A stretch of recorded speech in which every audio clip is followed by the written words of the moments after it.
Hello students, welcome to WB exam portal. তো আগের দিন আমি তোমাদের করেছিলাম মিক্সার অ্যান্ড অ্যালিগেশনের দুর্দান্ত কিছু প্রশ্ন করেছিলাম, হাই লেভেল টপিক করেছিলাম, লো টু হাই, ঠিক আছে, এবং ডিফারেন্ট টাইপসের এখান থেকে তুলে ওখানে দেওয়া হচ্ছে, এবং যখন তোলা হচ্ছে তখন নির্দিষ্ট পরিমাণ তোলা হচ্ছে না, এবং অনেক রকমের কোশ্চেন আমি করেছিলাম, ঠিক আছে। যারা দেখোনি তাদের জন্য বলবো, কমেন্ট বক্সের ফার্স্ট কমেন্টে লিঙ্ক আছে, ওই লিঙ্কটা দেখে নাও, তাহলে মিক্সার এবং অ্যালিগেশনের ওপরে তোমাদের আইডিয়া হয়ে যাবে। আজ আমি করাবো তোমাদের রেশিও প্রপোর্শন, ঠিক আছে। রেশিও প্রপোর্শনে একদম বেসিক টু হাই করাবো, ঠিক আছে। আগে ফার্স্ট আমি আইডিয়া দেবো যে হোয়াট ইজ রেশিও, ঠিক আছে। দেখো, আমরা এরকম ফরম্যাটে যখন কোনো বিষয়কে লিখি A:B, বা আমরা যখন এরকম ফরম্যাটে লিখি A/B, তখন এটাকে বলা হয় ratio. Whereas A and B are of same type, যেখানে A এবং B ডিফারেন্ট টাইপের হয় না, একই টাইপের হয়, ঠিক আছে। এটা যদি দেখতে পাচ্ছি, এটা যদি আমের সংখ্যা হয়, এটা তবে আপেলের সংখ্যা। তোমরা বলবে স্যার আম আর আপেল তো এক নয়, তাহলে আপনি কী করে বলছেন একই জিনিসের অনুপাত? এর কারণ আমরা সংখ্যার অনুপাত নিচ্ছি, আম আর আপেলের অনুপাত নিচ্ছি না, আমের সংখ্যা এবং আপেলের সংখ্যার অনুপাত নিচ্ছি, ঠিক আছে। বয়েজ অ্যান্ড গার্লস রেশিও না, number of boys and number of girls ratio, সংখ্যার অনুপাত হয়, ঠিক আছে। তো মনে রাখবে সংখ্যাটা এখানে এক, দুটোরই সংখ্যা নিচ্ছি, আশা করি বুঝতে পারছো, ঠিক আছে।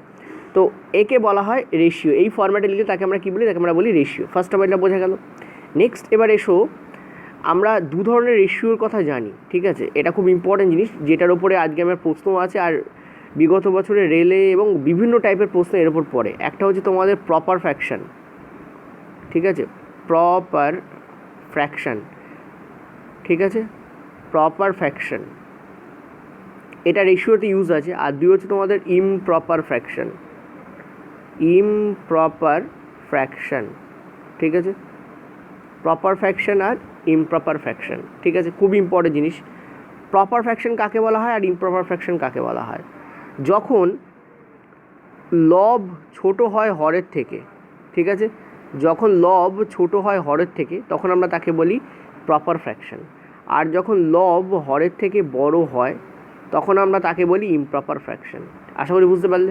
যেমন এক্সাম্পল হচ্ছে 2/3, এটা একটা প্রপার ফ্র্যাকশন এক্সাম্পল। এটা যেমন এক্সাম্পল হচ্ছে 3/2, ঠিক আছে, উল্টোটা ইমপ্রপার ফ্র্যাকশন। আরও হতে পারে, যেমন তুমি করে দাও 3/4 করে দাও, এটা একটা প্রপার ফ্র্যাকশন। এখানে যেমন 4/3 করে দাও, এটা একটা ইমপ্রপার ফ্র্যাকশন, ঠিক আছে। হোয়াট ইজ প্রপার ফ্র্যাকশন আর হোয়াট ইজ ইমপ্রপার ফ্র্যাকশন? ছোট্ট একটা আইডিয়া দিলাম। লব যেখানে হরের থেকে ছোট, সেটাকে আমরা বলি প্রপার ফ্র্যাকশন। লব যেখানে হরের থেকে বড়, ঠিক আছে, সেটাকে আমরা কী বলছি? সেটাকে আমরা বলছি ইমপ্রপার ফ্র্যাকশন। আশা করি বুঝতে পারছো। কিন্তু এটুকুটি বললেই কিন্তু শেষ হয়ে যায় না, ঠিক আছে। তো প্রপার ফ্র্যাকশন, ইমপ্রপার ফ্র্যাকশন আমি একটুখানি পরই আলোচনা করব, ঠিক আছে। আগে বেসিক আইডিয়াটা দিলাম, এবার আমি তোমাদের আলোচনা করছি যে রেশিওর কিছু কনসেপ্ট বা রেশিওর কিছু বৈশিষ্ট্য, সেগুলো চলো একটু আইডিয়া মানে করে নিই, তারপর তোমাদের প্রপার ইমপ্রপার ফ্র্যাকশন নিয়ে আলোচনা করব, বুঝতে সুবিধা হবে, ঠিক আছে। দেখো, আমরা এখানে লিখেছিলাম A/B, এটাকে আমরা কি বলি? আমরা বলি রেশিও।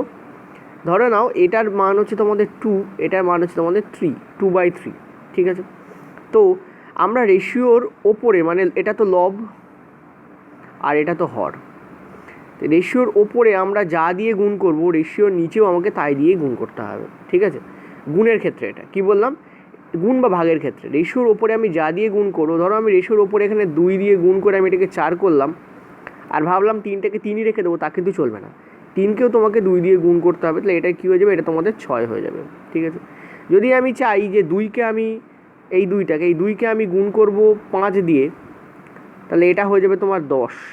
তাহলে নিচেরটাকেও তোমাকে কী করতে হবে? 3কে তোমাকে কী করতে হবে? 5 দিয়ে গুণ করতে হবে, এটা হয়ে যাবে 5 × 3 = 15। অর্থাৎ একইভাবে চলে, ওপরে তুমি যা দিয়ে গুণ করবে, নিচে তোমাকে তাই দিয়ে গুণ করতে হবে। লবকে তুমি যা দিয়ে গুণ করবে, হরকে তোমাকে তাই দিয়ে গুণ করতে হবে। ক্লিয়ারলি আশা করি বুঝতে পারছো। রেশিওর এটা কিন্তু খুব গুরুত্বপূর্ণ প্রপার্টি। ভাগের ক্ষেত্রেও তাই, ওপরে তুমি যা দিয়ে ভাগ করবে, নিচে তোমাকে তাই দিয়েই ভাগ করতে হবে, ঠিক আছে। ক্লিয়ার হয়েছে? এটা হচ্ছে রেশিওর 1 নম্বর প্রপার্টি এবং খুবই গুরুত্বপূর্ণ প্রপার্টি। এর ওপরে বেশিরভাগ অঙ্ক দাঁড়িয়ে থাকে, এই টাইপটার উপরে বেশিরভাগ অঙ্ক, রেশিও প্রপোর্শন, এজের প্রচুর অঙ্ক শুধুমাত্র জাস্ট এই টাইপটার উপর দাঁড়িয়ে থাকে, ঠিক আছে। আমি একদম বেসিক থেকে আলোচনা করছি, তোমরা অনেকে চেয়েছিলে, সেই জন্য একদম বেসিক থেকে, ঠিক আছে। এবার চলো আমরা দ্বিতীয় নম্বর ব্যাপারে যাই। দ্বিতীয় নম্বর ব্যাপার হচ্ছে যোগ বা বিয়োগের ব্যাপার, ঠিক আছে। ধরো A/B = ধরো দেওয়া আছে 2/3, ঠিক আছে। ধরো এটা তোমাদের হয়ে গেছে 4, ঠিক আছে, এটা তোমাদের কত হয়ে গেছে 4। তোমাদের এক্সের ভ্যালু বার করতে বলছে, ঠিক আছে। তো তোমরা বেসিক্যালি কী করো, তোমরা বেসিক্যালি যেটা করো সেটা হচ্ছে তোমরা এই পদ্ধতি ইউজ করো। তোমরা কোন পদ্ধতি ইউজ করো আমি তোমাদের এই পাশে দেখাচ্ছি। তোমরা এই পদ্ধতি ইউজ করো, তোমরা করো ক্রস মাল্টিপ্লিকেশন করো। 2/3 = 4/x, তাহলে এটা হয়ে যাবে 2x, এটা 4×3 = 12, তাহলে এক্সের ভ্যালু এখান থেকে চলে আসবে তোমাদের 6। কিন্তু এই ভ্যালুগুলো যদি বিশাল বড় বড় থাকে 199 আর নিচে ধরো থাকলো তোমাদের 784, তখন কী করবো, তখন তো গুণ করতে গেলেই মাথা খারাপ হয়ে যাবে। তো এর ক্ষেত্রে একটা গুরুত্বপূর্ণ বিষয় হচ্ছে সেটা হচ্ছে যে এখানে এটা কত ইনক্রিজ হয়েছে দেখো, তুমি ক্লিয়ারলি দেখতে পাচ্ছ এখানে এটা 2 ইনক্রিজ হয়েছে। ভালো করে দেখো এখানে কী হয়েছে, 2 ইনক্রিজ হয়েছে, তাই না? কত ইনক্রিজ হয়েছে, 2 থেকে 4, মানে কত ইনক্রিজ হয়েছে, 2 ইনক্রিজ হয়েছে, ঠিক আছে। তাহলে 2-এ 2 ইনক্রিজ হয়েছে, তার মানে এখানে ইনক্রিজ কত হয়েছে, 100% ইনক্রিজ হয়েছে। ভালো করে বোঝো, 2-এ 2 ইনক্রিজ হয়েছে, তাহলে কত ইনক্রিজ হয়েছে, 100% ইনক্রিজ হয়েছে। 100% ইনক্রিজ কখন হয়, যেটা বলছি তার উপরে যদি সেটাই ইনক্রিজ হয়। 2-এ 2 ইনক্রিজ হয়েছে, অর্থাৎ 2-এর পুরোটাই ইনক্রিজ হয়েছে, অর্থাৎ 100% ইনক্রিজ হয়েছে। তার মানে এখানেও এক্সের ভ্যালু কী আসবে, 3-এর 100% ইনক্রিজ হলে তবেই এক্সের ভ্যালু আসবে। 3-এর 100% কত, 3, তাহলে 3 + 3 এখানে কী হয়ে যাবে তোমাদের 6 অ্যান্সার চলে আসবে। দেখো কত ইজিলি কিন্তু আমরা এটাকে করলাম, ঠিক আছে। আশা করি বুঝতে পারলে। তো রেশিওর সঙ্গে কিন্তু পার্সেন্টেজের একটা ভীষণ বড় পারিবারিক সম্পর্ক আছে, বহুদিনের সম্পর্ক, ঠিক আছে। রেশিও থেকেই পার্সেন্টেজ আছে, পার্সেন্টেজ থেকেই রেশিও করা যায়। ওকে, এটা হচ্ছে খুব গুরুত্বপূর্ণ জিনিস। কী বললাম আমি, A/B। চলো আর একটা এক্সাম্পল দিই, একই জিনিস রিপিট না করে, ঠিক আছে। চলো আর একটা এক্সাম্পল দেওয়া যাক। এক্সাম্পল নম্বর 3, ওখানে দুটো এক্সাম্পল দিয়েছি। এক্সাম্পল নম্বর 3, ধরো A/B তোমাদের আছে 5/7, ঠিক আছে। A/B কী আছে, 5/7। ধরো এটা সাপোজ হয়ে গেছে তোমাদের 5.5 হয়ে গেছে, তাহলে এটা কত হবে, এই এক্সের ভ্যালুটা কত হবে, ঠিক আছে। ক্লিয়ারলি তুমি দেখতে পাচ্ছ, এক তো তোমরা ক্রস মাল্টিপ্লিকেশন করে করতে পারো, এটা যাদের সুবিধা তাদের জন্য বলে দিচ্ছি। এই তোমাদের আছে ক্রস মাল্টিপ্লিকেশন করো, এটা আসবে তোমাদের 5x, এখানে আসবে তোমাদের 55 × 7, এটা কাটা যাচ্ছে দেখতে পাচ্ছ 1.1, এটা তোমাদের কত হবে 7.7। দেখো ইজিলি অ্যান্সার চলে আসছে, ঠিক আছে। কিন্তু এটাতে যে টাইমটা তোমার লাগছে, মুখে করলেও কিন্তু খানিকটা টাইম লাগবে, কিন্তু তুমি যখন এইটা যেটা আমি পরের বার বললাম ওটা যদি রপ্ত করো তাহলে খুব দ্রুত অ্যান্সার বেরোবে।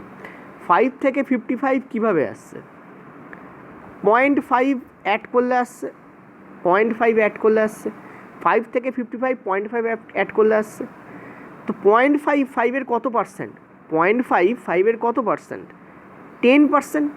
0.5 5-এর 10%, মানে এখানে 10% ইনক্রিজ হচ্ছে, তাহলে নিচেও তোমাদের 10% ইনক্রিজ হবে। 7-এর 10% কত, 0.7, অর্থাৎ এখানে 0.7 ইনক্রিজ হবে, তো 7.7%, মানে 7.7 এখানে অ্যান্সার হবে। তো এক্সের ভ্যালু কী আসবে এখানে 7.7। দেখো এখানেও 7.7 হলো, এখানেও 7.7 হলো। তোমরা এখানে দেখতে পাচ্ছ 5 আছে, এখানে দেখতে পাচ্ছ 5.5 আছে, ডেফিনেটলি এটা 5 বাড়ছে, 0.5 বাড়ছে। 0.5 হচ্ছে 5-এর কত, 0.5 দেখতে পাচ্ছ 5-এর 1/10, 1/10, 1/10 মানে এটা পার্সেন্টেজে কত হয়, 10% হয় কি হয় না বলো। ঠিক এইভাবেই কিন্তু আমি দ্রুত করছিলাম। 0.5 মানে কি 5/50, পয়েন্টের জন্য নিচে একটা 10 নামবে, তার মানে কাটাকুটি করলে 1/10, অর্থাৎ 1/10, 1/10কে 100 দিয়ে গুণ করলে কী হয়, 10% হয়, অর্থাৎ এখানে 10% ইনক্রিজ হচ্ছে। 7-এর 10% কত, 7-এর 10% হচ্ছে 0.7। দেখো একটা জিনিস বলি, এইটা তোমাদের খুব জানার দরকার, এটা আমি নেক্সট পেজে তোমাদের যাচ্ছি, এটা খুব গুরুত্বপূর্ণ ব্যাপার, এগুলো না শিখলে তোমাদের ক্যালকুলেশন করতে সুবিধা হয়, মানে অসুবিধা হবে। 70-র 10% কত, 7। 700-র 10% কত, 70। 7-এর 10% কত, 0.7। 0.7-এর 10% কত, 0.07। দেখো তুমি ক্লিয়ারলি দেখতে পাচ্ছ কী হচ্ছে ব্যাপারটা, বলো তো এখানে ব্যাপারটা বলো কী হচ্ছে। ব্যাপারটা যেটা হচ্ছে সেটা হচ্ছে এখানে দুটো শূন্য থাকলে এখানে একটা শূন্য চলে আসছে, এখানে একটা শূন্য থাকলে অনলি সংখ্যাটা আসছে, আর এখানে অনলি সংখ্যাটা থাকলে তার আগে একটা পয়েন্ট বসছে, তা সংখ্যাটার আগে একটা পয়েন্ট থাকলে তার আগে একটা 0 যুক্ত পয়েন্ট বসছে। যদি আমি আরও নিয়ে যাই, এর কী হবে 0.007 হবে, ঠিক আছে। তো 10% এইভাবেই তোমাদের বাড়ে। আচ্ছা, যেমন ধরো আমি বলছি 50 বা 500, 500-র 10% কত, 50, ঠিক আছে। 50-এর 10% কত, 5, 5-এর 10% কত? 0.5। 0.5-এর 10% কত? 0.05। 0.05-এর 10% কত? 0.005। ঠিক আছে, আশা করি বুঝতে পারলে 10% কাউন্ট করা কেন প্রয়োজন। যদি বলে তোমাদের 720% কত, এটা তো 10%, 10%-এর দ্বিগুণ 20%, তার মানে রিয়েল ভ্যালুরও দ্বিগুণ হবে, অর্থাৎ 140 হয়ে যাবে। 70-এর 20% কত? 70-এর 10% হচ্ছে 7, তাহলে 20% কী হয়? 10-এর দ্বিগুণ করলে 20 পাওয়া যায়, তাহলে রিয়েল ভ্যালুরও দ্বিগুণ করো, অর্থাৎ 14 চলে আসবে। 7-এর 20% কত? 7-এর 10% হচ্ছে 0.7, 7-এর 10% হচ্ছে 0.7, তাহলে 10%-এর দ্বিগুণ হচ্ছে 20, তাহলে এর সঙ্গে তুমি 2 গুণ করলে, রিয়েল ভ্যালুর সঙ্গে তুমি দ্বিগুণ করলে তুমি কী পেয়ে যাবে? 20% পেয়ে যাবে। কত হবে? 1.4 হবে। ঠিক আছে, দেখো আরেকবার বলে দিই, অনেকে বুঝতে অসুবিধা হচ্ছে তাদের জন্য বলছি। দেখো, ধরো তোমাকে বললো যে 70-এর 15% বার করতে। আচ্ছা, প্রথমে আগে দেখাই 70 না 700। 700-এর একটা কাজ করি আমি, 700-এর পার্সেন্টেজটা তুলে দিই। 700-এর 15% কত? কীভাবে মুখে মুখে করবে। আর 700-এর 10% কত? 70 আগেই জেনেছো। 700-এর 20% কত? এটা তোমাদের বার করতে বলেছে। ঠিক আছে, 700-এর 20% কত বার করতে বলেছে, তুমি বলো। আগে নিচেরটা করো। 700-এর 10% যদি 70 হয়, 10-এর দ্বিগুণ তো 20, তাহলে রিয়েল ভ্যালুরও দ্বিগুণ হবে। কত হবে? 140। কিন্তু এখানে তো 10% বলেনি, এখানে বলেছে 15%। ব্রেক করো না 15%কে, 10 + 5। 15% can be broken in this form. 15% can be broken in this form. এটাকে এইভাবে ডিভাইড করা যায় তো, can be divided in this form. 10 + 5 তো 15ই হচ্ছে। 700-র 10% কত? 70। 700-র 10% যদি 70 হয়, আর 5% বলতে কী বোঝায়? 10/2 এত পার্সেন্ট, তার মানে +35। 5% মানে কি? 10/2%। 5% হচ্ছে 10%-এর হাফ, তা 10% যদি 70 হয়, তাহলে 5% কী হবে? ওর হাফ হবে, অর্থাৎ 35 হবে। তাহলে কত হবে? 105 হবে। জাস্ট এ মিনিট, ইয়েস 105 হবে। দেখো 700-এর 15% কী হলো? 105 সমান চলে এলো। কত ইজি হলো না? দেখো কত ইজি হলো না, কত সুন্দর তোমরা মুখোমুখি করতে পারলে। চলো আর একটা করি, প্র্যাকটিস দরকার। ঠিক আছে, 500-এর ধরো সাপোজ 500, বড় বড় ভ্যালুও দেখাবো। দেখো তোমরা বলবে এটা তো পার্সেন্টেজ হয়ে যাচ্ছে, না, রেশিওর সঙ্গে পার্সেন্টেজ সম্পর্কিত। এখন যখন আমি প্রশ্নগুলো দেবো না, তোমাদের মনে হবে যে হ্যাঁ সত্যি তো সম্পর্কিত। আর প্রপার ফ্র্যাকশন, ইমপ্রপার ফ্র্যাকশনের উপর দারুণ দারুণ অঙ্ক হয়, মানে অ্যাকচুয়ালি সোজা বাট দেখতে টাফ লাগে, সেরকম অঙ্ক করাবো তোমাদের। দেখো 500, ঠিক আছে, 500 ধরো, 500 তোমাদের বলেছে, সাপোজ ধরো তোমাদের 500 বলেছে, একটু টাফ করে দিই, ঠিক আছে, 35% বের করতে। 35% বের করতে, তো একে ব্রেক করো না ফার্স্ট। 30% + 5% ব্রেক করা যায় কি যায় না? বলো যায়। 500-র 30% কী হবে? 500-র 10% কত? 500-র 10% কত? 500-র 10% কত? 50। 30% মানে কি? এর 3 গুণ। 10-এর 3 গুণ হচ্ছে 30, তাহলে রিয়েল ভ্যালুরও 3 গুণ করে দাও। কত হবে? 150। কত হলো? 150। তাহলে 500-র 30% কত? 150। কিন্তু এখানে 150 তাই নি, এখানে 35% চেয়েছে, অর্থাৎ 5% একটা বাকি আছে। তাহলে 500-র 10% হচ্ছে 50, আর 5% মানে কি বোঝায়? 10%-এর হাফ বোঝায়। অর্থাৎ এখানে আমি 50-র হাফ আমাকে আরও যোগ করতে হবে, অর্থাৎ 25 এর সঙ্গে আমাকে আরও যোগ করতে হবে। তাহলে কত হবে? 25 এখানে অ্যাড হয়ে যাবে, অর্থাৎ কত হবে? 175 তোমার এখানে হবে। অর্থাৎ 500-র 35% কত? 175। টাফ এক্সাম্পল নেওয়া যাক। ধরো সাপোজ তোমাদের বলা হলো 327-এর 35% বের করার জন্য। একটু টাফ দিলাম, ঠিক আছে। তো তোমরা করতে পারো 35/100, ওইভাবে তোমরা করতে পারো 70/20, ওখানে তোমাদের গুণ করে ভাগ করতে হবে। আর কি করতে পারো? 35%কে ব্রেক করে নাও। 30% আর 5%। 30% কি? 30% হচ্ছে 10%-এর 3 গুণ। 5% কি? 5% হচ্ছে 10%-এর হাফ। 10%-এর হাফ, দ্যাট মিনস আমি যদি 327-এর 10% বার করতে পারি, তাহলে আমার দুটো ক্যালকুলেশন ইজি হয়ে যাবে। ওকে ওকে, এখন 237-এর 10% কত? একটা ঘর দশমিক এদিকে আসে, অর্থাৎ 32.7। সবসময় মনে রাখবে একটা দশমিক এদিকে আসে, ঠিক আছে, ডান দিক থেকে একটা দশমিক কী আসবে, এগিয়ে আসবে।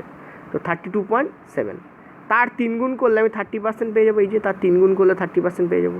তো কত হবে, 7 3 21, 2 3 2 6 আর 2 হচ্ছে 8, 3 3 9, অর্থাৎ 98.1 হচ্ছে 30%-এর ভ্যালু। কত হলো তোমাদের, 98.1। এখন আমার 5% পাওয়া বাকি। 5% মানে কি, 10% তার হাফ। তো 10% কত, 32.7 তার হাফ। দেখো এবার এটাকে কী করবে, এটা মানে কি, এই ওপরেরটা দেখো 30 তো আছেই, তার সঙ্গে কী আছে, 2.7 আছে। এই পুরো ভ্যালুটাকে আমি 2 দিয়ে গুণ করছি, 2 দিয়ে ভাগ করছি। তাহলে এখানে তুমি দেখতে পাচ্ছ 30কে ভাগ করলে কী হয়, 15 হয়। 2.7কে ভাগ করলে কী হয়, 1। আর 70, এটা তো 70.7 মানে কি 70-70-এর হাফ করলে কত হয়, 35। যোগ করে দাও, তাহলে 16.35। এটা হচ্ছে তোমাদের 5%-এর ভ্যালু। এইটা আর এটাকে তুমি যোগ করো, অ্যান্সার বেরিয়ে যাবে। তাহলে 5%-এর ভ্যালু এখানে তোমার কী এলো, এখানে তোমার এলো 16.35। জাস্ট অ্যাড দেম, কত এলো, 114.45। ঠিক আছে, এই পুরো ব্যাপারটাকে আমি এখানে এটা কষে দেখালাম, সেটা তোমাকে পেন অ্যান্ড পেপার ছাড়া মনে মনে করতে হবে। এটা কিন্তু মনে মনে করতে আমি পারবো, তোমাকে মনে মনে করতে হবে। কী করে করবে মনে মনে, দেখো প্র্যাকটিস তোমাকে, প্রথমে যদি ভাবো না আমি পারবো না, তাহলে কখনোই কোনো দিনই পারবে না, তাই না? ছোটোবেলায় মনে করো, চেষ্টা করেছিলে তবেই না হাঁটতে শিখেছো, ওকে, চেষ্টা করেছো তবেই না হাঁটতে শিখেছো। প্রথমে কি লাভ দিতে শিখে গেছো না, প্রথমে হামাগুড়ি তারপর হাঁটা। তো প্রথমে তাই করো না, হামাগুড়ি দাও, মেঝের ওপর হাঁচি পাচি খাও, তারপর তো হাঁটবে, তাই না? তো চেষ্টা তো করতেই হবে। আচ্ছা, এবার আমরা কথা বলবো প্রপার ফ্র্যাকশন আর ইমপ্রপার ফ্র্যাকশন নিয়ে, ঠিক আছে? তারপর আমরা কম্পোনেন্ট ও ডিভিডেন্ড এগুলোও পড়বো, প্রপার এবং ইমপ্রপার, ঠিক আছে? ইমপ্রপার,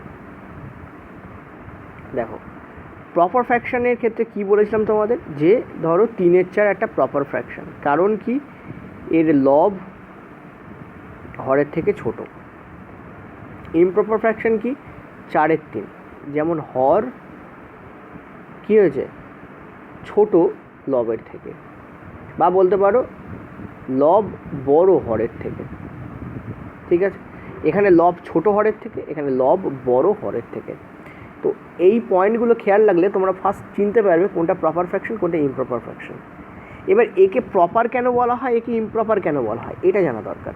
দেখো জাস্ট এ মিনিট, একে প্রপার কেন বলা হয়, ধরো তুমি 3-এর সঙ্গে এখানে 2 যোগ করছো, তাহলে তোমাকে 4-এর সঙ্গেও কী করতে হবে, 2 তোমাকে অ্যাড করতে হবে। ইয়েস অর নো বলো। 3-এর সঙ্গে তুমি যদি 2 যোগ করো, তাহলে 4-এর সঙ্গে তোমাকে 2 যোগ করতে হবে। তাহলে করলে এখানে তুমি দেখতে পাচ্ছ 3 আর 2 এখানে কত হচ্ছে তোমার 5, 4 আর 2 কত হচ্ছে এখানে তোমাকে 6 হচ্ছে। তো তুমি দেখো 3/4 ভ্যালু কী হয়, সাপোজ তুমি মনে করো 3/4, 3/4 ভ্যালু কী হয়, ক্লিয়ারলি দেখতে পাচ্ছ 3/4 ভ্যালু যদি তুমি গুণ করো, মানে ভাগ করো, তুমি দেখতে পাবে 0.75 তোমার আসবে, ঠিক আছে?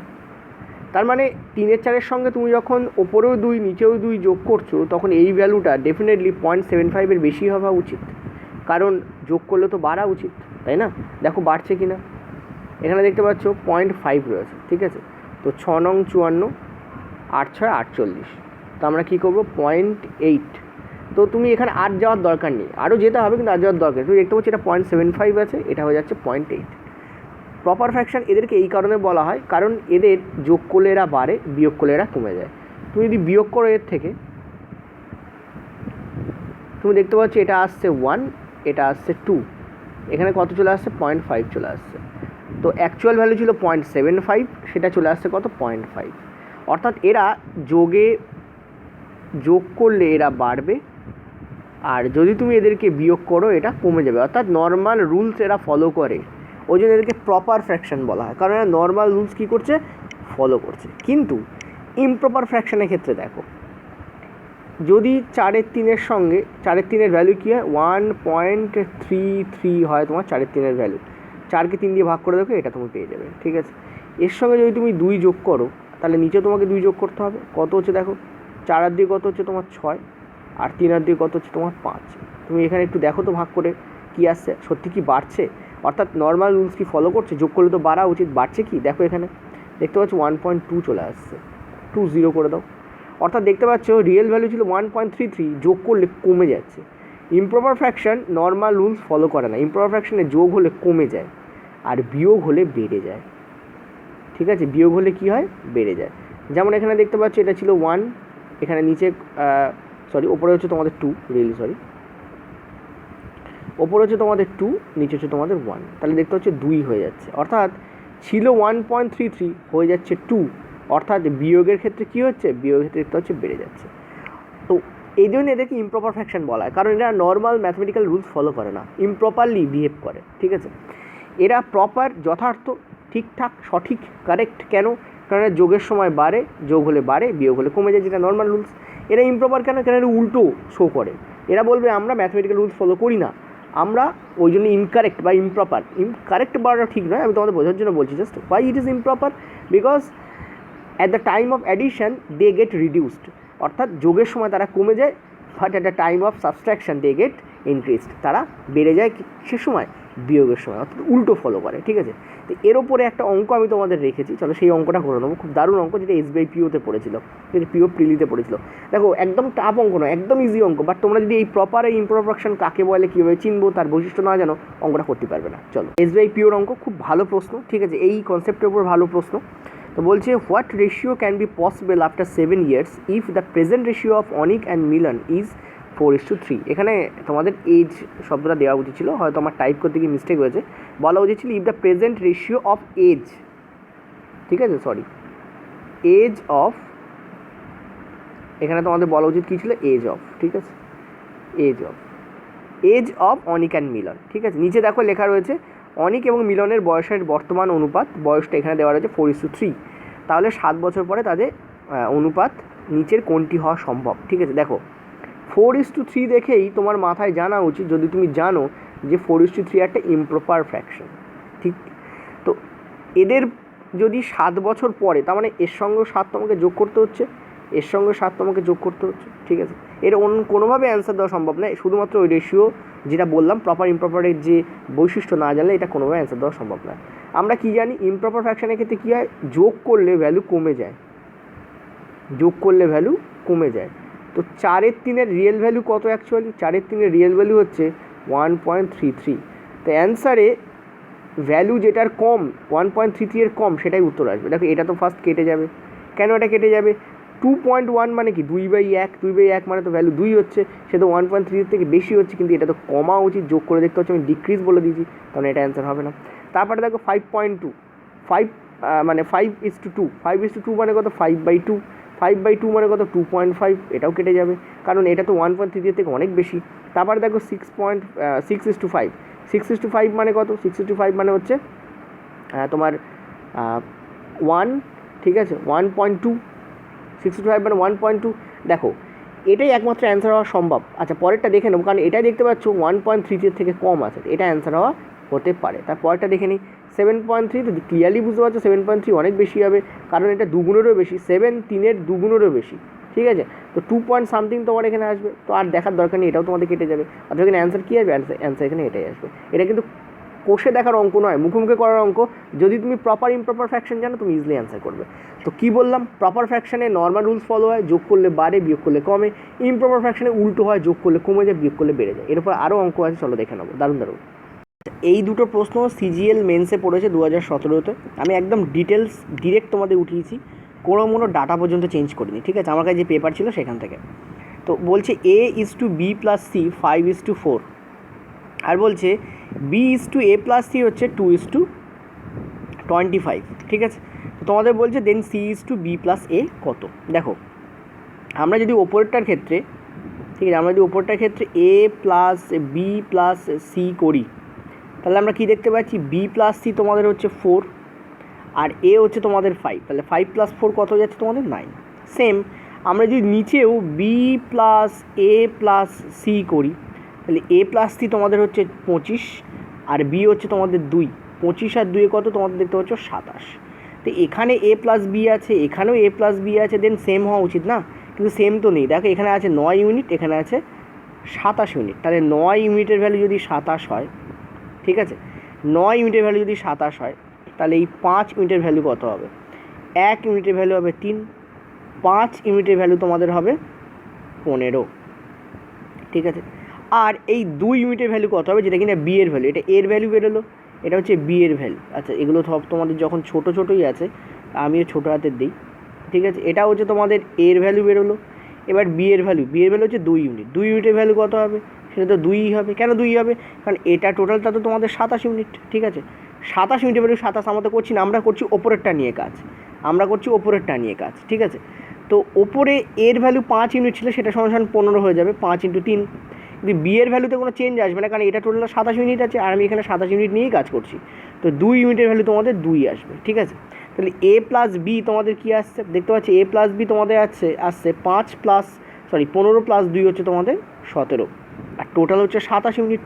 তাহলে সি এর ভ্যালু কী হবে, 27 + 17 অর্থাৎ 27 - 17 অর্থাৎ 10। তাহলে অ্যান্সার তোমাদের কী আসবে, 10:17। First option is the correct option, ঠিক আছে। First option is the correct option.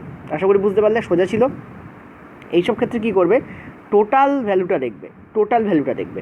Next পরে একটা অঙ্ক চলো, এটাও তোমাদের সিজিএল মেন্সে পড়েছে 2017। এখানে বলেছে if total number of chocolate is distributed among ABC. আমি এটা তোমাদের মানে করে বলে দিচ্ছি, যদি A:B:C এর মধ্যে টোটাল চকলেটটাকে ভাগ করে দেওয়া হয় 2:3:5। টোটাল চকলেট কিন্তু একই আছে, প্রথমে A:B:C এর মধ্যে ভাগ করে দেওয়া হচ্ছে 2:3:5 অনুপাতে। নেক্সট বার কী করা হচ্ছে, সেটাই A:B:C:D এর মধ্যে ভাগ করে দেওয়া হচ্ছে 5:4:9:2, অর্থাৎ টোটাল চকলেটের পরিমাণ সেম, সেটাই প্রথমে ABC এর মধ্যে ভাগ করে দেওয়া হচ্ছে এই অনুপাতে, পরের বার সেটাই আবার ABCDর মধ্যে ভাগ করে দেওয়া হচ্ছে এই অনুপাতে। বলছি এর ফলে বি এর লস হচ্ছে 8টা চকলেট। বি এর কটা চকলেট লস যাচ্ছে, 8টা চকলেট লস যাচ্ছে। ডেফিনেটলি একই পরিমাণ চকলেট তুমি যদি বেশি পরিমাণ ছেলেপিলের মধ্যে ভাগ করো বা বেশি পরিমাণ ছাত্রছাত্রীর মধ্যে ভাগ করো, তাহলে প্রত্যেকে কম করে পাবে, তাই না, বা কারোর কমে যাবে, ঠিক আছে, যে অনেক বেশি পাচ্ছিলো তারটা কমে যাবে। ওকে, তো ডেফিনেটলি এটা এখানে তাই হয়েছে। এবার দেখো, কিন্তু টোটাল চকলেটের পরিমাণ তো সেম, ভালো করে বোঝো, টোটাল চকলেটের পরিমাণ তো সেম। তো ওপরে দেখতে পাচ্ছ 3 আর 2 5 আর 5 10 ইউনিট হচ্ছে ওপরে চকলেটের টোটাল পরিমাণ, নিচে কত হচ্ছে 5 আর 4 9, 9 9 18 আর 2 হচ্ছে 20, ঠিক আছে। তো আমরা ছোটোটাকে বড়োটা ইকুয়াল করব, তো 10 ইউনিটের ভ্যালু যদি 20 হয়, ঠিক আছে, 10 ইউনিটের ভ্যালু যদি 20 হয়, তাহলে আমরা বিকে নিয়ে কাজ করবো, কারণ বি এর রিয়েল ভ্যালু দেওয়া আছে একটা ব্যাপারের। তো বি এর 3 ইউনিটের ভ্যালু কত হবে, 1 ইউনিটের ভ্যালু হবে 2, আর 3 ইউনিটের ভ্যালু হবে তোমাদের 6, ঠিক আছে। অবশ্যই দেখতে পাচ্ছিলে বি আগে পাচ্ছিল 6টা চকলেট, এখন বি পাচ্ছে কটা চকলেট, 4টে চকলেট, ভালো করে বোঝো। আগে বি পাচ্ছিল 6টা চকলেট, এখন বি কটা চকলেট পাচ্ছে, 4টে চকলেট, ঠিক আছে। এখন বি কটা চকলেট পাচ্ছে, দেখতে পাচ্ছ 4টে চকলেট পাচ্ছে, তাহলে ডেফিনেটলি লস হচ্ছে 2 এর। এই 2 ইউনিটের ভ্যালু আমাদের অঙ্কে দেওয়া আছে 8 ইউনিট, 8টা আমাদের 2 ইউনিট অঙ্কে কত দেওয়া আছে 8টা। তো এই 2 ইউনিটের ভ্যালু যদি 8 হয়, এই 2 ইউনিটের ভ্যালু যদি 8 হয়, ওকে, তাহলে 1 ইউনিটের ভ্যালু কত হবে, ক্লিয়ারলি দেখতে পাচ্ছি 1 ইউনিটের ভ্যালু হবে তোমাদের 4।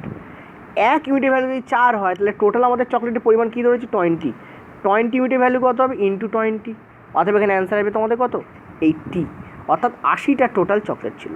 টোটাল কটা চকলেট ছিল 80টা। 10কে কিন্তু আমরা নেবো না, কারণ আমরা এখানে 10 ইউনিটের ভ্যালু 20 ইকুয়াল করেছি, তার মানে আমরা ধরে নিচ্ছি ওভারঅল যেটা ঠিকঠাক ভ্যালু সেটা হচ্ছে 20। সেই 20 ইউনিটের ভ্যালু আমরা এখান থেকে বার করলাম, কত হলো তোমাদের 80টা। ওকে, ক্লিয়ার হয়েছে। এই হচ্ছে তোমাদের অঙ্ক, যেটা সিজিএল মেন্সের অঙ্ক, এটা খুব ভালো অঙ্ক ছিল। নেক্সট হলো পরের প্রশ্ন। এবার আমরা আলোচনা করব ডুপ্লিকেট রেশিও কাকে বলা হয়, ঠিক আছে, ইম্পর্টেন্ট জিনিস, এগুলো তোমরা মোটামুটি স্ট্যান্ডার্ড বইতে পেয়ে যাবে, ঠিক আছে। ডুপ্লিকেট রেশিও, ওকে, কাকে বলা হয় ডুপ্লিকেট রেশিও? ডুপ্লিকেট বলতে কি বোঝায়, যা আছে আরেকবার সেটা। তো A/B তুমি দেখতে পাচ্ছ, তাহলে এখানে ডুপ্লিকেট রেশিও হবে A²/B²। ডুপ্লিকেট রেশিওকে বাংলায় কি বলা হয়, বাংলায় বলা হয় বর্গ অনুপাত, ঠিক আছে। কি বলা হয়, বর্গ অনুপাত। তো ক্লিন অ্যান্ড ক্লিয়ার, তুমি দেখতে পাচ্ছ এর বর্গ করে এখানে বসাচ্ছ আর বি এর বর্গ করে নিচে বসাচ্ছ, এটা কি বলা হয় ডুপ্লিকেট রেশিও। আচ্ছা, নেক্সট আমরা যেটা আলোচনা করব সেটা হচ্ছে সাব ডুপ্লিকেট রেশিও, ঠিক আছে। সাব ডুপ্লিকেট রেশিও বলা যায় না, কখনো কখনো পড়ে যেতে পারে। কাকে বলা হয় sub duplicate ratio? Sub duplicate ratio হচ্ছে, ধরো এই রেশিওটা দেওয়া আছে A/B, এটা সাব ডুপ্লিকেট রেশিও হবে √A/B, অর্থাৎ √A/√B। অর্থাৎ সাব ডুপ্লিকেট মানে কি বর্গমূল অনুপাত, ঠিক আছে, কী হবে বর্গমূল অনুপাত। তুমি দেখতে পাচ্ছ যে অনুপাতটা দেওয়া ছিল তার আমরা বর্গমূল করে দিচ্ছি, তো সাব ডুপ্লিকেট রেশিও মানে কি বর্গমূল অনুপাত। ওকে, নেক্সট চলো পরের পেজে আরও দুটো জিনিস বলবো, সেটা হচ্ছে ট্রিপলেট রেশিও, ঠিক আছে, ট্রিপলেট, জাস্ট আ মিনিট, অনেকে ট্রিপ্লিকেটও বলে, ঠিক আছে, ট্রিপলেট রেশিও, ট্রিপ্লিকেটই বলে দাও, কারণ বেসিক্যালি এটা টার্মটা ট্রিপ্লিকেটই হওয়া উচিত, ঠিক আছে, ট্রিপ্লিকেট রেশিও। এটা মানে হচ্ছে ধরো a বাই b আছে, তাহলে এর কী করবো আমি পাওয়ারে 3 লিখবো। আগেরবার যেরকম ডুপ্লিকেটে পাওয়ারে 2 লিখছিলাম, এখানে পাওয়ারে 3 লিখবো, অর্থাৎ একে 3 বার গুণ করা, বিকে 3 বার গুণ করা, একে বলা হয় ঘন অনুপাত, ঠিক আছে, বাংলায় কি বলা হয় ঘন অনুপাত। আর হচ্ছে তোমাদের যেটা হয় এর আবার সাব ট্রিপ্লিকেট রেশিও হয়।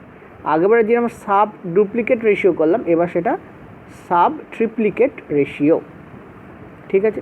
সেটা কি, সেটা কিছুই নয়, সেটা হচ্ছে তোমাদের যেমন ধরো a বাই b আছে, আমরা কী করবো এর ঘনমূল নির্ণয়ন করব, অর্থাৎ এটাকে আমরা বলবো সাব ট্রিপ্লিকেট রেশিও, ঠিক আছে।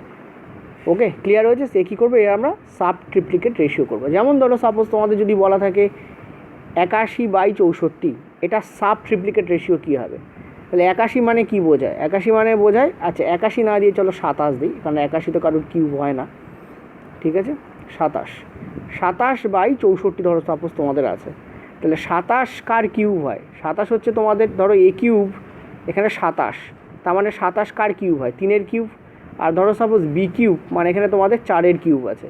তাহলে এটার যদি বলে তোমাদের সাব ট্রিপ্লিকেট রেশিও বার করতে, তাহলে আমরা কী করব 27-এর ঘনমূল বের করব, আর নিচে তোমাদের 64-ও আমরা কী করব ঘনমূল বের করব।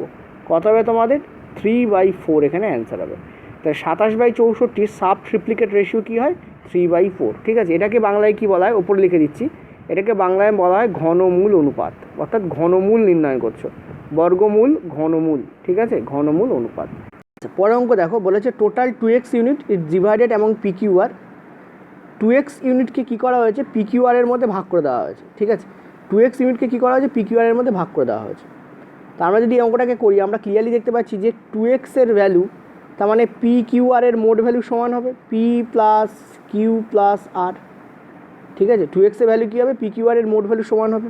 ওকে, এবার বলছে x মাইনাস p, কী বলছে x মাইনাস p এটা বাই x মাইনাস q এটা, এটা ভ্যালু কত বলছে 5/4 বলছে তোমাদের, আর x minus q by x minus r এটা ভ্যালু কী বলছে তোমাদের 2/3 বলছে। এবার দেখো এখানেও x মাইনাস q এর ভ্যালু দেওয়া রয়েছে 4, এখানেও x মাইনাস q এর ভ্যালু দেওয়া রয়েছে 2, একই অঙ্কে একই ভ্যালু তো সেম হবে, তাহলে এই দুইটাকে আমরা কী করবো 4 করার চেষ্টা করবো, তাহলে ওপরেও 2 দিয়ে গুণ করলে নিচেও গুণ করতে হবে, কত হচ্ছে তোমরা দেখতে পাচ্ছ 4/6 আসছে, ঠিক আছে। তার মানে আমার এখন x মাইনাস p, ঠিক আছে, আমার এখন x মাইনাস p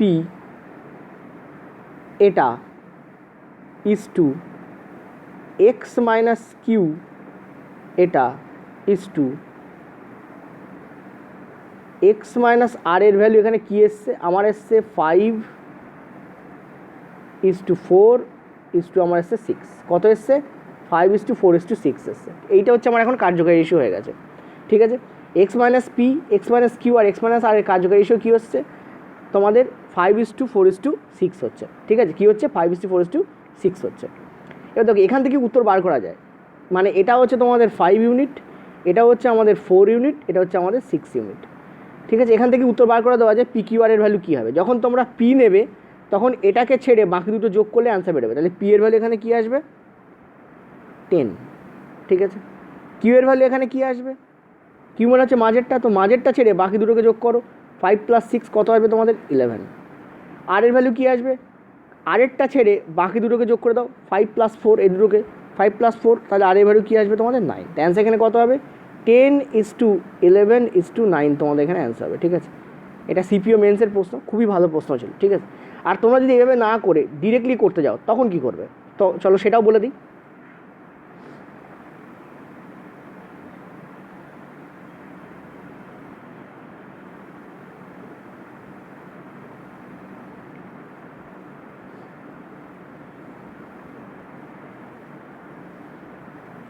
আচ্ছা, তখন কি করবে, তখন দেখো কি করবে, এই যে ভ্যালুগুলো এখানে তুমি পুট করেছো এই ভ্যালুগুলোকে সব তুমি কী করবে, যোগ করবে। ঠিক আছে, তো ভ্যালুগুলোকে যোগ করলে এখানে কী আসছে, এক্স প্লাস মাইনাস আছে, সরি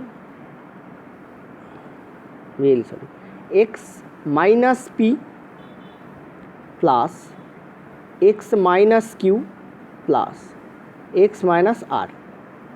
এদিকে যোগ করলে ওদিকেও যোগ করতে হবে, তো 5 + 4 + 6 কত হয়, 15। ঠিক আছে, কত হচ্ছে আমাদের 15। ওকে, এখান থেকে আমি পাচ্ছি 3x মাইনাস কমন নিলে আমি পাচ্ছি পি প্লাস কিউ প্লাস আর, যার ভ্যালু দেখো ওপরে তোমাদের লেখাই রয়েছে 2x। তাহলে 3x - 2x মানে এক্সের ভ্যালু কী হচ্ছে তোমার 15 আসছে। ঠিক আছে, এক্সের ভ্যালু কী হচ্ছে তোমার 15 আসছে। এবার আমরা দেখতে পাচ্ছি x minus P equal to আমাদের কত ছিল, 5 ছিল। এক্সের ভ্যালু তোমাদের 15, এখান থেকে আমরা পি এর ভ্যালু বের করতে পারবো। ঠিক আছে, এখান থেকে আমরা পি এর ভ্যালু বের করতে পারবো। পি এর ভ্যালু আমাদের কত আসবে, বা পি এর ভ্যালু আমাদের আসবে 10। আগেবারে মনে আছে হয়তো শর্টকাটে 10ই বার করেছিলাম। ঠিক আছে, এটা গেল। এক্স মাইনাস কিউ কত আছে, এক্স মাইনাস কিউ এর ভ্যালু 4।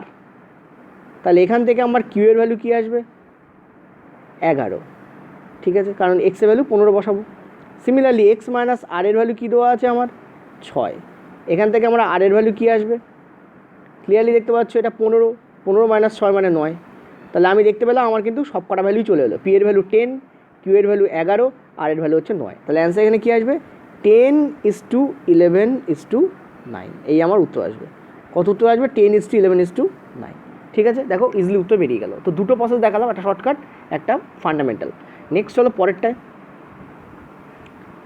আচ্ছা, এখানে কি বলেছে দেখো, দেখো এই অঙ্কটা একটু ট্রিকি অঙ্ক। ট্রিকি অঙ্ক বলতে এনটিপিসি 2016-তে পড়েছিল, এরকম কিছু অঙ্ক দেখা গেছে এনটিপিসি 2016-তে, যেখানে ক্যালকুলেশন করার পরে মনে হয়েছে এত ক্যালকুলেশন করার দরকারই পড়তো না। ঠিক আছে, তোমাদের বলেছে মোট টাকা কত, আর বলা আছে যে মোট টাকার পরিমাণ যেটা ভাগ করে দেওয়া হয়েছে সেটা হচ্ছে মোট টাকার পরিমাণ, ভাগ করে দেওয়া মোট টাকার পরিমাণ হচ্ছে 2790 টাকা। এটা মোট টাকার 50%। তাহলে মোট টাকা কত, দেখো 2790 হচ্ছে মোট টাকা এক্স, তার 50%। মোট টাকা এক্স, তার 50%। 50% মানে কি, হাফ। এক্সের হাফ হচ্ছে 2790। তাহলে বলো টোটাল টাকাটা কত হবে, 2790 মানে 90 × 2 হবে। এটা করলে তোমাদের উত্তর বেরিয়ে যাবে। এটা ট্রিকি অঙ্ক, খানিকটা খাটানোর পরে এনটিপিসি বলে দিচ্ছে যে তোমাদের এটা খাটতে হতো নাই কিন্তু আগে। তো কত, 0, 9 × 2 = 18, 54 আর 1 তোমাদের 55। তাহলে অ্যান্সার এখানে কী আসবে, 5580 টাকা তোমাদের এখানে অ্যান্সার আসবে। ঠিক আছে, তো এইটুকুই ক্যালকুলেশন ছিল। এত অনুপাত দেওয়া রয়েছে, কিন্তু এই অঙ্কটা অনুপাতের অঙ্কই না, ক্লিন অ্যান্ড ক্লিয়ার পার্সেন্টেজের অঙ্ক। ঠিক আছে, কী বলা রয়েছে তো একবার বলে দিই। বলা হয়েছে এ বি সি বলে 3 জন আছে। ঠিক আছে, এ বি সি বলে 3 জন আছে। এই 3 জনের মধ্যে একটা মানি হাফ, 1/3 আর 1/5 অনুপাতে ভাগ করে দেওয়া হলো। যে মানিটা ডিভাইড করা হয়েছে তার পরিমাণ হচ্ছে 2790 টাকা, যেটা টোটাল মানির হাফ। তাহলে বলেছে টোটাল মানি কত। তাহলে এই টাকাটা যখন দেওয়াই রয়েছে তখন আমার টোটাল মানি বার করাটা ওখানেই হয়ে যাওয়া উচিত, আমার এত অনুপাত নিয়ে ঘাটাঘাটি করার দরকারই নেই। ঠিক আছে, ট্রিকি অঙ্ক একটু 2016-তে পড়েছিল এনটিপিসির। নেক্সট হলো পরেরটায়। আচ্ছা, পরের অঙ্কটা দেখো, এখানে তোমাদের বলেছে a:b = 2/3, p:q = 3/4, আর বাই তো একই হয়। তাহলে তোমাদের বলেছে যে 3AP - bq বাই তোমাদের বলেছে 2AP + 3bq = কত। তো তুমি দেখতে পাচ্ছ এগুলো সব ডিগ্রি কী হবে, 1 হবে। পাওয়ারে সব 1 আছে, কিছু নেই মানে পাওয়ারে কী আছে, 1 আছে। অর্থাৎ ওপরের ডিগ্রি আর নিচের ডিগ্রি কী আছে, সেম আছে। এরকম যখন সেম থাকবে তখন আমরা directly value putting method use করবো। a = 2, b = আমাদের b = আমরা ধরে নেবো 3, p = আমরা ধরে নেবো 3, আর কিউ = আমরা কী ধরবো, 4 ধরবো। ভ্যালু পুটিং মেথড ইউজ করলে এখানে কাজ মিটে যাবে। তবে তার জন্য ডিগ্রি সেম হওয়ার দরকার। তো এখানে কী দেখতে পাচ্ছি, 3 ×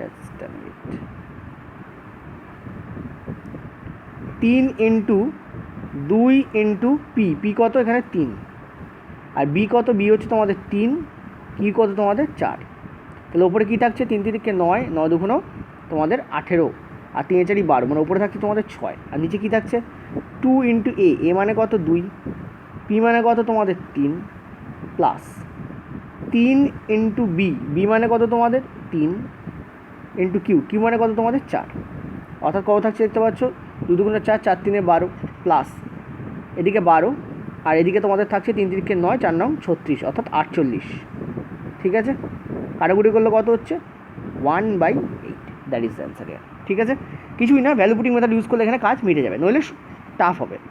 নেক্সট পরেরটা চলো, কি বলেছে, বলেছে A:B = 2/3 হলে এইটার ভ্যালু বার করতে বলেছে। এবার দেখো এখানে এ মাথায় স্কোয়ার আছে প্লাস বি এর মাথাতেও স্কোয়ার আছে, আর নিচে দেখতে পাচ্ছ 4A + 3B আছে। তুমি ক্লিয়ারলি দেখতে পাচ্ছ ওপরে ডিগ্রি 2 আছে কিন্তু নিচে ডিগ্রি রয়েছে 1, অতএব এখানে অ্যান্সার বার করা সম্ভব নয়।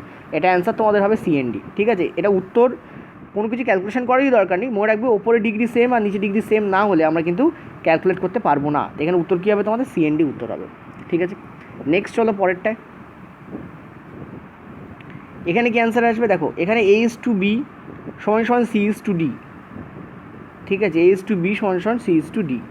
তো তোমাদের অনেকে কী করবে, যেহেতু দেখবে যে ডিগ্রি সেম আছে, যেহেতু এখানে দেখতে পাচ্ছ ডিগ্রি সেম আছে, তোমরা কী করবে, তোমরা এখানে ভ্যালু পুটিং মেথড ইউজ করবে। বাট এই ক্ষেত্রে এটা একটা এক্সেপশন, যেখানে এটা NTPC 2016-তে পড়েছিল, এখানে আমরা ভ্যালু পুটিং মেথড ইউজ করতে পারবো না। এখানে কি করব, চলো দেখে নেওয়া যাক, জাস্ট আ মিনিট। দেখো এখানে আমরা কি করতে পারি, এখানে আমরা যেটা করতে পারি সেটা হচ্ছে যে এই যে A/B = তোমাদের দেওয়া রয়েছে C/D। ঠিক আছে, এই ফরম্যাট তোমাদের দেওয়া আছে। যখনই এরকম ফরম্যাট থাকবে আর এরকম জিনিস তোমাদের বার করতে বলবে, ঠিক আছে, যখনই এরকম ফরম্যাট থাকবে A/B = C/D, তখন আমরা ক্লিন অ্যান্ড ক্লিয়ার কী করব, জাস্ট উল্টো করে দুটোকে যোগ করব। কী করব, আমরা জাস্ট উল্টো করে দুটোকে যোগ করব, অর্থাৎ A/B আছে। ঠিক আছে, দেখো এখানে A/B আছে, আমরা কি করব B/A করে নেবো, আর এখানে কি আছে C/D আছে, আমরা কি করব D/C করে নেবো। ঠিক আছে, এবার আমরা কি করব, দুটোকেই যোগ করার চেষ্টা করব। যোগ করার চেষ্টা মানে কি, A/B + B/A = C/D + D/C, এইটা করার চেষ্টা করব। তো এটা যদি করি, এখানে কি আসছে দেখো, AB নিচে আসছে, এখানে কি আসছে দেখো DC নিচে আসছে, এখানে কি হচ্ছে B দিয়ে যদি ABকে ভাগ করি, ঠিক আছে, B দিয়ে যদি আমি ABকে ভাগ করি তাহলে কী হচ্ছে, এখানে তোমাদের A² হয়ে যাচ্ছে, আর A দিয়ে যদি আমি ABকে ভাগ করি এখানে কী হচ্ছে, তোমাদের B² হয়ে যাচ্ছে। সিমিলারলি D দিয়ে যদি আমি DCকে ভাগ করি এখানে C² হয়ে যাচ্ছে, C দিয়ে যদি আমি DCকে ভাগ করি তাহলে এখানে D² হয়ে যাচ্ছে। ঠিক আছে, এবার আমার কী আসছে দেখো, A² + B² / C² + D² আসছে। এটা সমান কী আসছে, AB/DC আসছে, যেটা তোমার চেয়েছে। দেখো এখানে এটাই তোমার চেয়েছে, অ্যান্সার এখানে কী হবে, AB/DC। কোনটা আছে, last option is the correct option. ঠিক আছে, এটা NTPC 2016-তে পড়েছিল, এই ধরনের প্রশ্ন কিন্তু পড়তে পারে আবারও। ওকে, এই ধরনের ভ্যালু পুটিং মেথড ইউজ করলে তোমরা অ্যান্সার ভুল হবে এখানে। নেক্সট চলো পরেরটা। পরের প্রশ্নে কখন দরকার হতো অনুপাত। ঠিক আছে, আগের প্রশ্নে অনুপাতটা কখন দরকার হতো সেটা পরের প্রশ্নে তোমাদের একটু মডিফাই করে আমি রেখেছি। এখানেও সেম জিনিস বলেছে যে A, B এবং C এর মধ্যে একটা টাকা ভাগ করে দেওয়া হয়েছে কী অনুপাতে, 1/2, 1/3 এবং 1/5 অনুপাতে। ঠিক আছে, এই অনুপাতে ভাগ করে দেওয়া হয়েছে।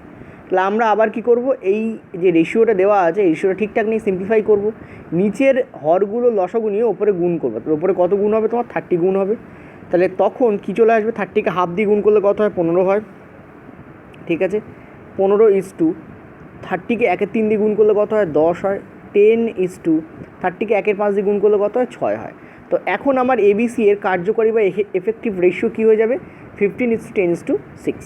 এবার বলছে তোমাদের যে দেওয়ার পরও দেখা গেল কিছু টাকা অবশিষ্ট থেকে গেছে, অর্থাৎ এই অনুপাতে ভাগ করে দেওয়া হয়েছে, তারপরেও কি হয়েছে, 100 টাকা থেকে গেছে। ধরো সাপোজ এই টাকার পরিমাণটা X।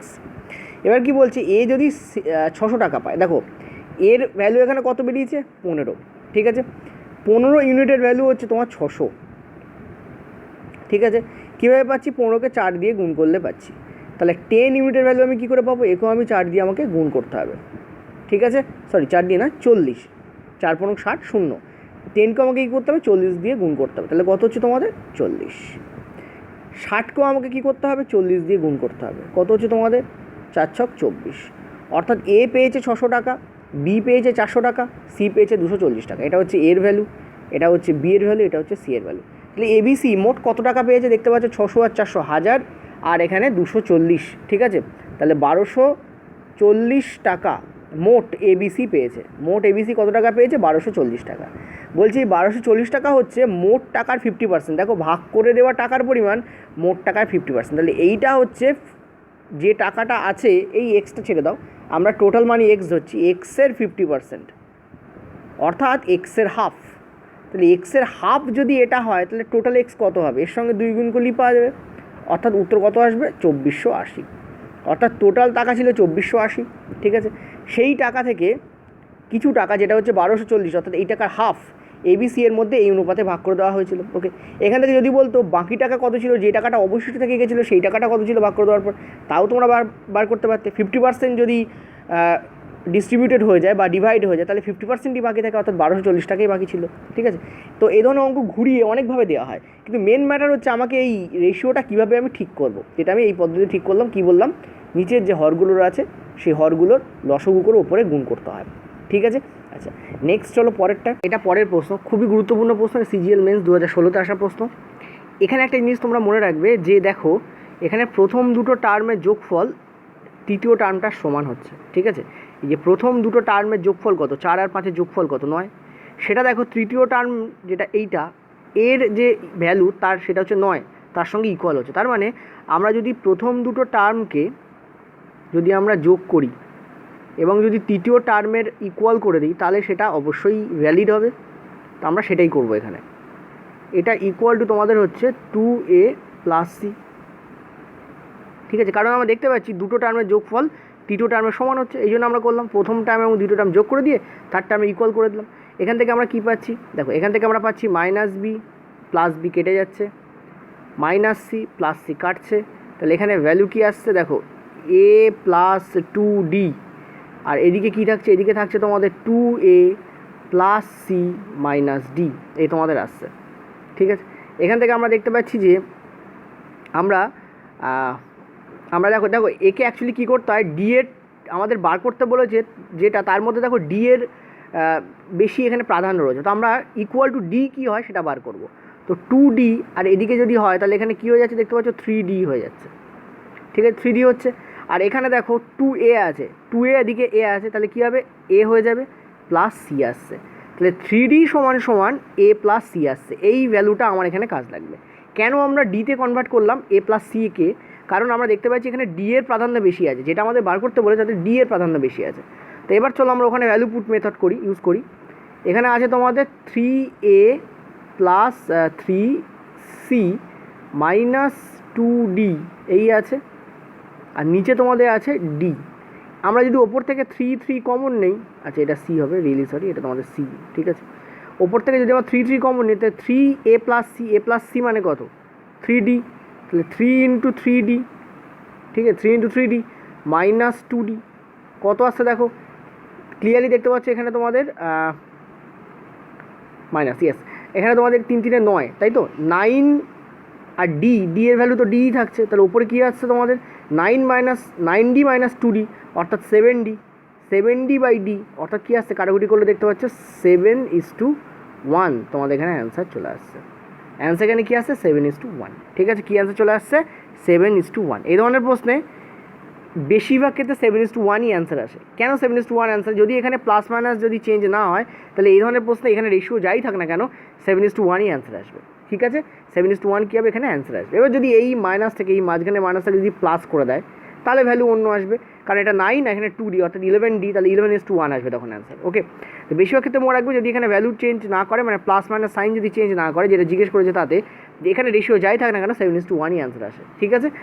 ওকে, নেক্সট পয়েন্টটা চলো।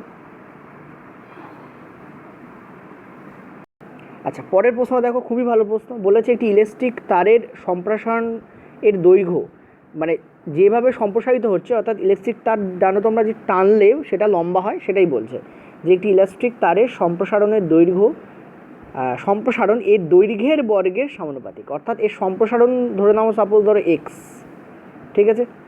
এক্স কী বলছে, এক্স হচ্ছে তোমাদের এর দৈর্ঘ্যের বর্গের, ঠিক আছে, এর দৈর্ঘ্যের বর্গের অর্থাৎ লেন্থের স্কোয়ার হয়। ক্লিয়ার হয়েছে, এর যে সম্প্রসারণশীলতা সেটা হচ্ছে এক্স, সেটা হচ্ছে লেন্থের স্কোয়ারের সমানুপাতিক। এবার আমরা এখানে ইকুয়াল টু দেওয়াটা আমাদের ঠিক হবে না, আমরা একটা কাজ করি, আমরা এখানে ইকুয়াল টু না দিয়ে এখানে সমানুপাতিক চিহ্ন দিই। এটা সমানুপাতিক কী হবে, এল এর স্কোয়ার হবে, এই তোমাদের বলেছে, ঠিক আছে।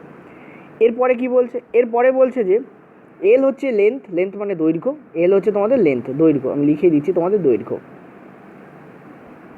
ওকে, নেক্সট কি বলছে, নেক্সট বলছে যদি এই তারটাকে 3, 4, 5 অনুপাতে কাটা হয়।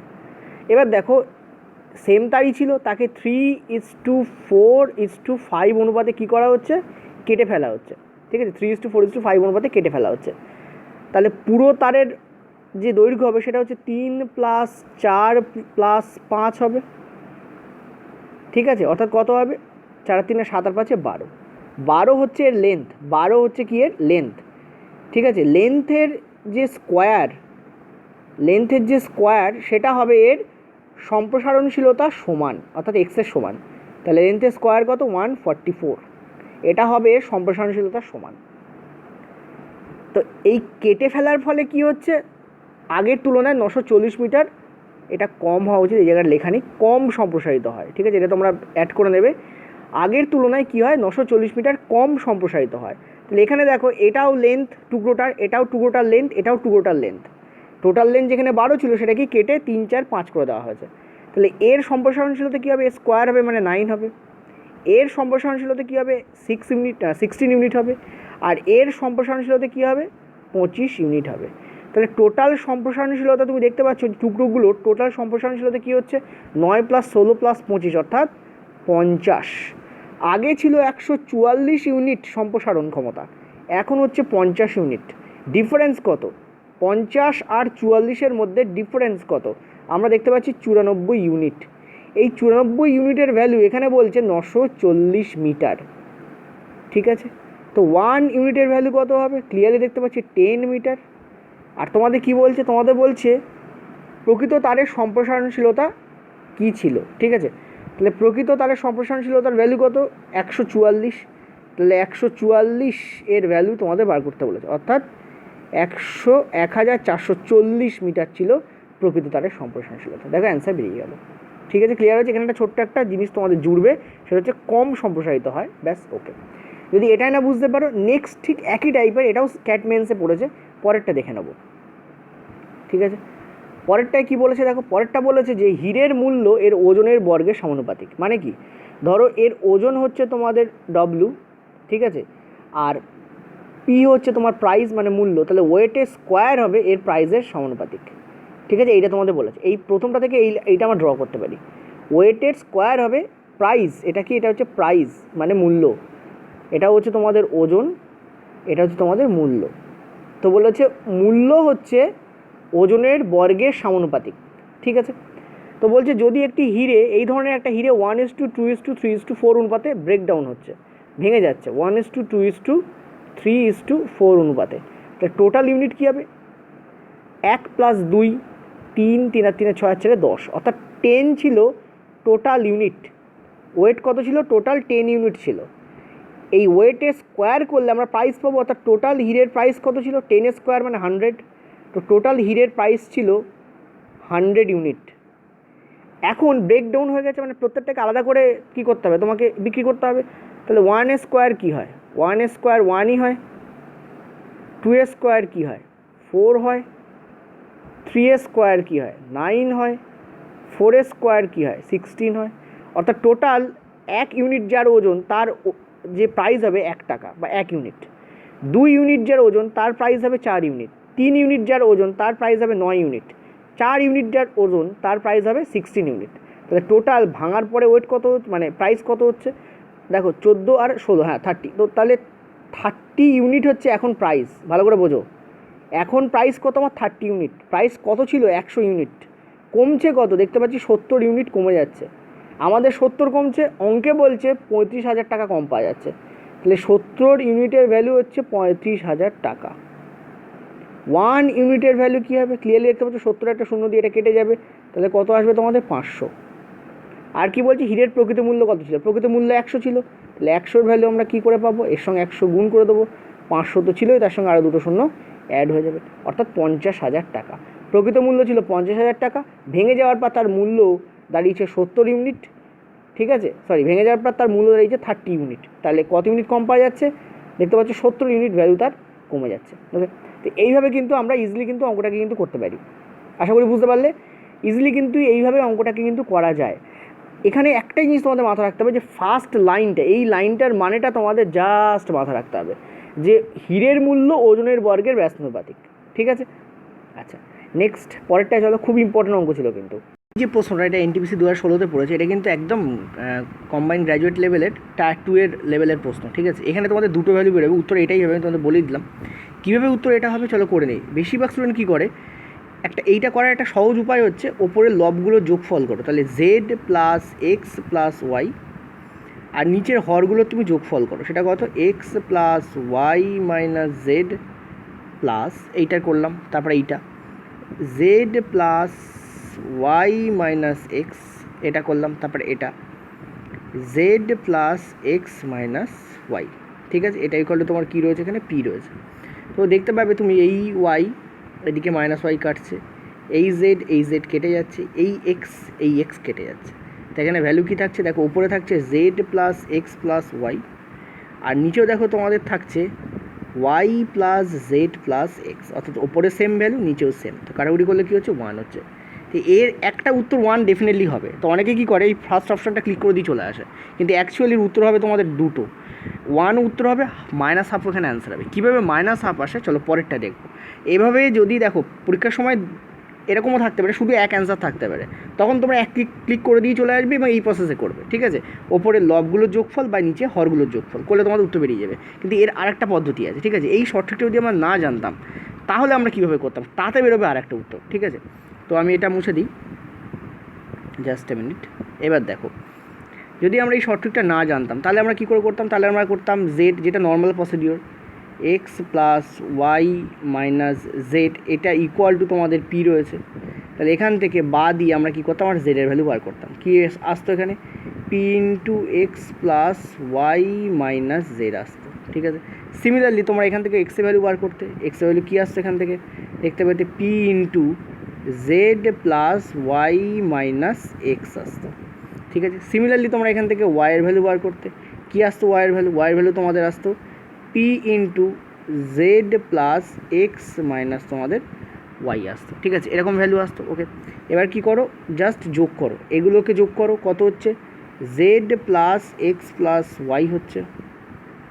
আর এদিকে যদি তুমি যোগ করো, তুমি দেখবে পি ইন্টু এখানে x plus y plus z আসবে। ঠিক আছে? এবার দেখতে পাচ্ছি এই ভ্যালুটা আর এই ভ্যালুটা সেমই আসবে। করে দেখো, এখানে যোগফল p into x plus y plus জেডই আসবে। এবার সেম আসছে, তো আমরা কী করতে পারি, আমরা দুটোকে কেটে দিতে পারি, ক্যান্সেল করতে পারি, 1 আসবে, সেটা তো আগেরবারও এসছে। এবার একটা নতুন পদ্ধতি ইউজ করবো। আমরা কী করবো, আমরা যেটা করবো সেটা হচ্ছে z plus x plus y, এটা যেটা আছে এটা এদিকে থাকলো, এদিকে আমরা এই পুরো রাশিটাকে এদিকে আনছি, p minus x plus y plus z, এটা ইকুয়াল টু 0। ঠিক আছে?